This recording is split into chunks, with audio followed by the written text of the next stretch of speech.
Sexta-feira, dia 28 de agosto de 2026. Sejam todos muito bem-vindos, meus amigos, a mais um vídeo do canal Terra Brasilis News. Muito bem.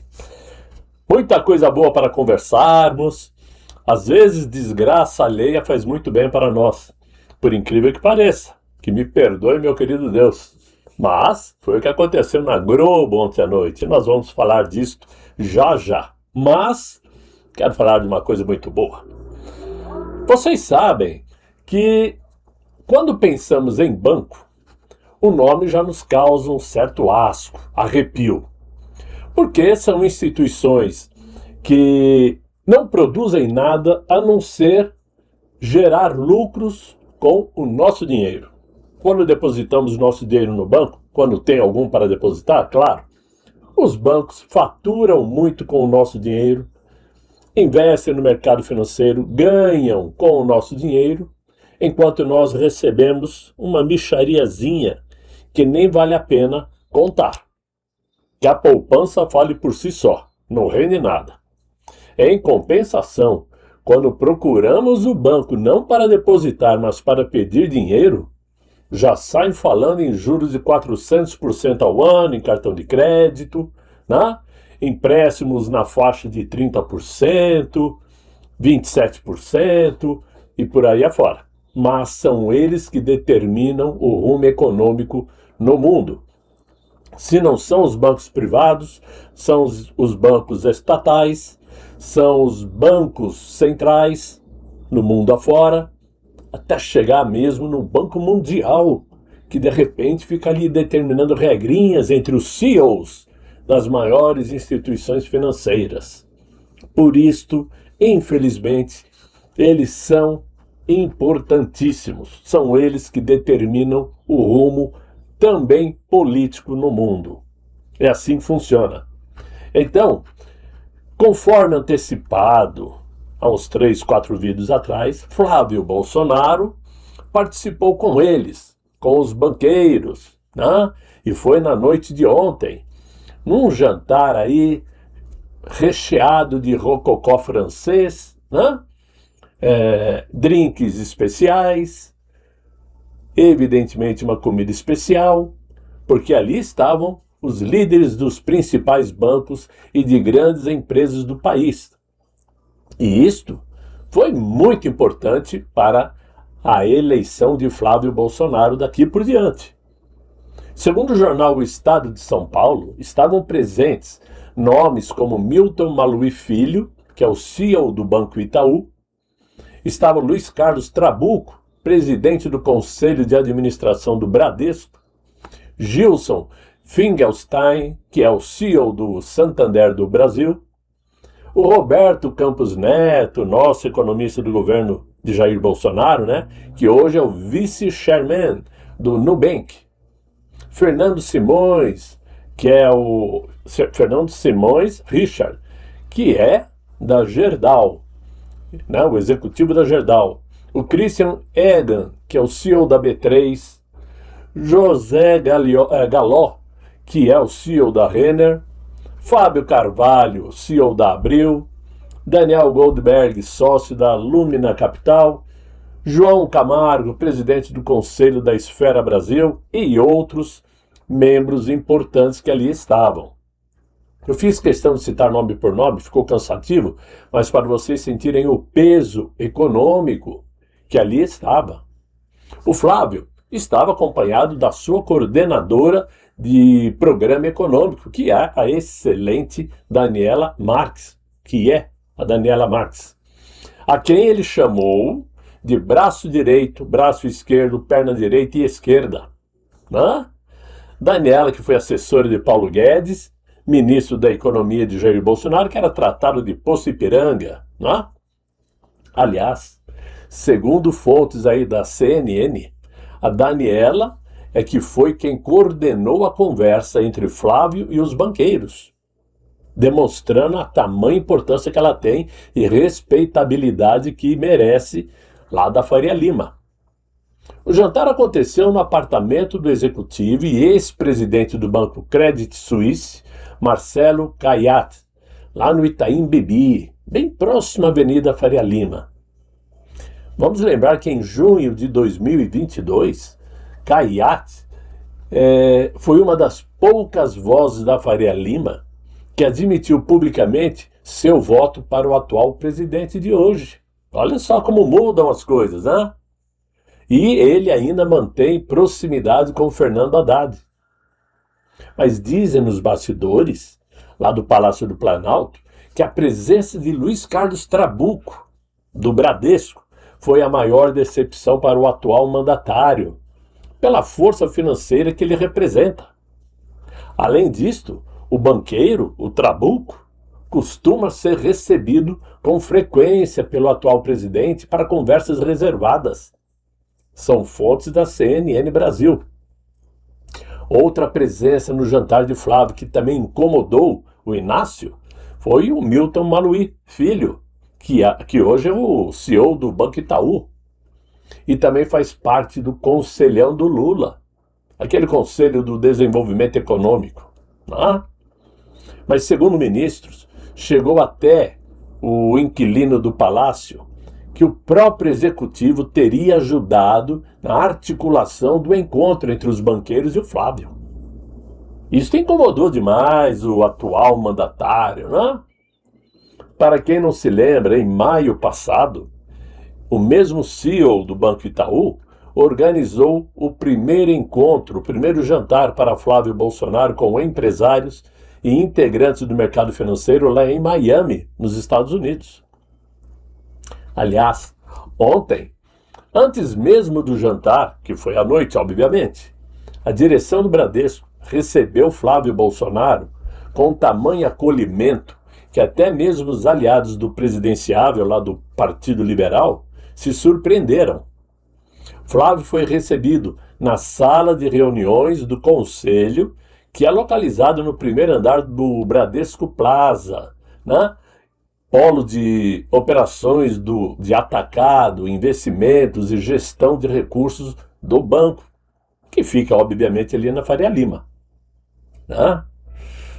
Além de Marcelo Noronha, presidente do Banco Bradesco hoje, e de Luiz Carlos Trabuco, mais de 30 outros executivos de diversas áreas da instituição financeira estavam presentes.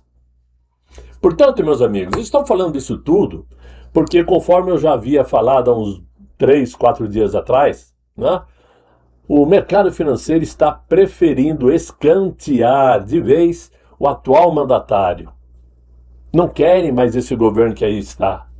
E estão procurando aproximação com Flávio, justamente porque a eles o que mais interessa é a previsibilidade econômica. Pois ganhar dinheiro, os bancos sempre ganham, seja lá qual a ideologia política de quem ocupa o Palácio do Planalto. Mas detestam quando não consegue enxergar um rumo econômico no país favorável. E o atual governo está totalmente perdido nesse sentido. Então eles pensam, com esse governo nós vamos começar a perder dinheiro. Os investidores internacionais estão desaparecendo. A nossa insegurança jurídica mete medo. Teremos uma queda nos lucros absurdos que costumamos ter. Então está na hora de trocar. Coloquem para fora e chamem o rapaz, que é jovem, é inteligente, está demonstrando capacidade de conversa, de diálogo. Né? E é isso que nós queremos. Além do mais, o filho do homem, do mito, é assim com Donald Trump. Ele tem portas abertas lá nos Estados Unidos, junto com o Eduardo. Então é ele que nós queremos. Esta é a minha visão. É o que eu estou pensando e passando a vocês. Acredita quem quer, obviamente, não é? Mas isto é fundamental e muito favorável para a campanha daqui por diante. Só que enquanto o Flávio estava diante dos donos do dinheiro no Brasil, o Inácio estava destilando mentiras na bancada do Jornal Nacional. Diante da intragável Renata Vasconcelos, com aquele óculosinho, parecendo uma professora de pré-primário, né? Que é uma arrogância sem tamanho. E diante também do César Tralha, que é outro parecidinho, né? O resultado final de sua sabatina em território, digamos assim, que sempre foi amigo O Tralha, a Globo, sempre foi... quer dizer, eu até não expliquei direito. O resultado final dessa sabatina, em um território amigo, que sempre foi muito amigo do Inácio, foi o pior possível. Não se esperava um desempenho tão ruim como o que foi ontem. Nós sabemos que, por pior que seja, por mais mentiroso que seja, o cara, ele é malaca. Ele sabe dar nó em pingo d'água, mas ontem se enrolou todo. Foi muito mal. Não se esperava um desempenho tão ruim.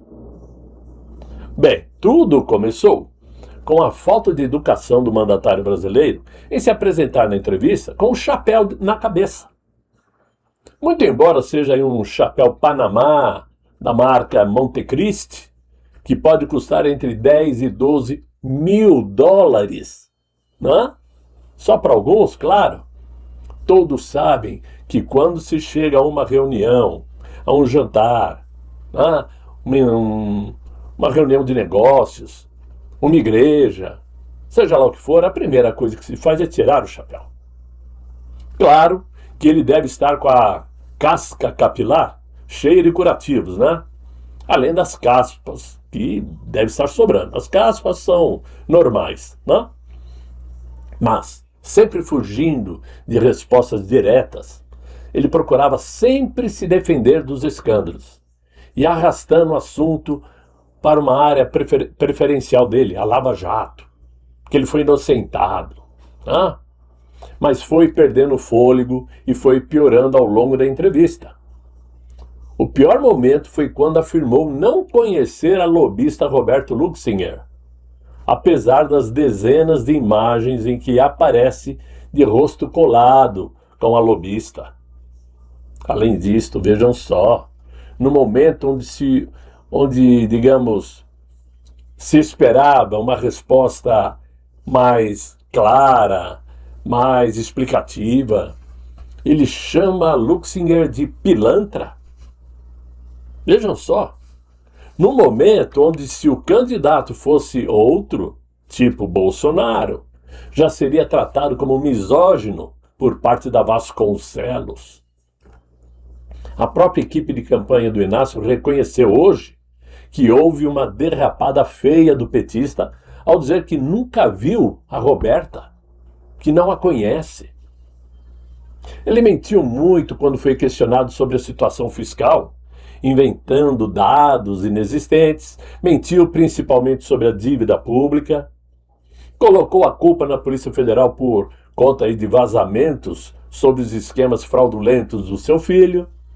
Só que ele se esqueceu que nunca questionou a mesma Polícia Federal quando vazavam informações nas investigações contra o presidente Jair Bolsonaro, o melhor que o Brasil já teve. Justificou porque está pedindo mais 4 anos para fazer justamente aquilo que nunca fez em 12 anos de mandato próprio, sem contar os 6 anos da desastrosa Dilma Rousseff. Agora, hoje, é a vez do nosso candidato Flávio Bolsonaro enfrentar a animosidade que sabemos existir por parte da emissora platinada. E talvez pelo desastre que foi com o Inácio na noite de ontem, o Flávio saberá, ou soube, dependendo do horário em que vocês estão assistindo esse vídeo, responder de forma adequada, de uma maneira que não se comprometa, pois uma coisa é certa, a tal Renata Vasconcelos e o Tralha tentarão jogar cascas de banana no decorrer da sabatina. Isso é fato. Vai interromper as falas do Flávio, como fazia com seu pai. Não vai dar chance para ele, digamos, fazer um discurso, apresentar propostas. Não dará espaço como deu para ontem, para o dia de ontem, para o Inácio. Felizmente deram espaço, porque assim ele falou bobagem que não deveria ter dito. Então, meus amigos, só temos motivos para nos alegrar, motivos para ficarmos animados, Sabemos que o camarada lá do Palácio está em decadência, os números mostram isso, e Flávio está em ascendência astronômica. Vamos aproveitar o momento, vamos dar força, compartilhar, distribuir o vídeo para todos os amigos, para fazermos aí uma campanha pró-Flávio Bolsonaro. Eu espero que vocês tenham gostado desse vídeo. Se gostaram, deixem os likes, se inscrevam no canal, chamem os amigos para me acompanhar aqui no Terra Brasilis News. Eu espero voltar amanhã com um novo vídeo, se Deus quiser, e Ele há de querer. Fiquem todos muito bem, fiquem com Deus. Tchau, tchau.